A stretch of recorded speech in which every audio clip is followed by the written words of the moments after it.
পয়গম্বর বলেন এই জিহ্বা কেমন জানো?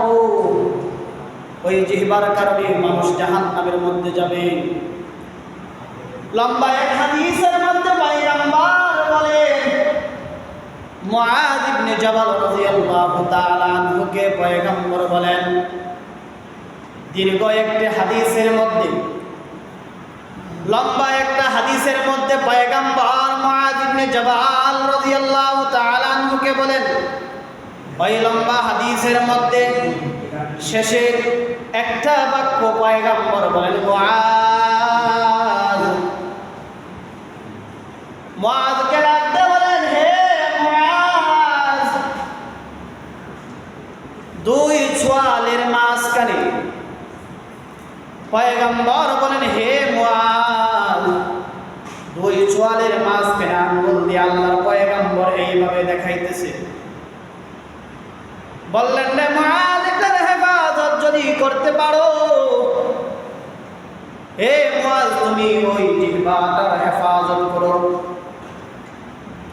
পয়গম্বরের কথা শোনার পর মুআয বলেন, ও পয়গম্বর, এই জিহ্বা দিয়ে আমরা কথা বলি, এই কথার জন্য কি আমাদেরকে জবাবদিহিতা করা লাগবে? মুআয বলেন, পয়গম্বর বলেন, রে মুআয, তোমার পিতা মাতা হারিয়ে যাক। কেন রে জানো মুআয? আল্লাহ তাআলার বান্দাদের মধ্যে পয়গম্বর বলেন, হে মুআয, ওই জিহ্বার কারণে অধিকাংশ মানুষ জাহান্নামের মধ্যে যাবে। পয়গম্বর বলেন, রে উম্মতের দল, ও পয়গম্বর, তাম পৃথিবীর উম্মতদেরকে বলেন পয়গম্বর জানায় দিলেন। পয়গম্বর বলতেছেন, দুই চোয়ালের মাঝখানে জিহ্বার জিম্মেদার যদি তোমরা আমি পয়গম্বরকে দিতে পারো, এমনকি যদি দুই উরুরানের মাঝখানে লজ্জাস্থানের হেফাজত, ওই লজ্জাস্থানের জিম্মেদার যদি তোমরা আমি পয়গম্বরকে দিতে পারো, তাহলে আমি আল্লাহর কাছে, পয়গম্বর বলেন, এক নাম্বার হলো দুই চোয়ালের মাঝখানে জিহ্বার জিম্মেদারি যদি তোমরা আমাকে দিতে পারো, দুই উরুরানের মাঝখানে লজ্জাস্থানের জিম্মেদারি যদি তোমরা আমাকে দিতে পারো, তাহলে আমি পয়গম্বর তোমাদেরকে জান্নাতের জিম্মেদারি দেব। মানুষ কেন জিম্মেদারি পয়গম্বর নিতে চায় মানুষের?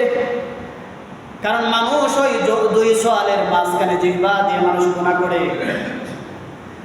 মানুষ দুইটা জিনিস দিয়ে দুইটা বিষয়ের উপর, দুইটার মাধ্যমে মানুষ সবচেয়ে বেশি পাপী, সবচেয়ে বেশি গুনাহ করে মানুষ।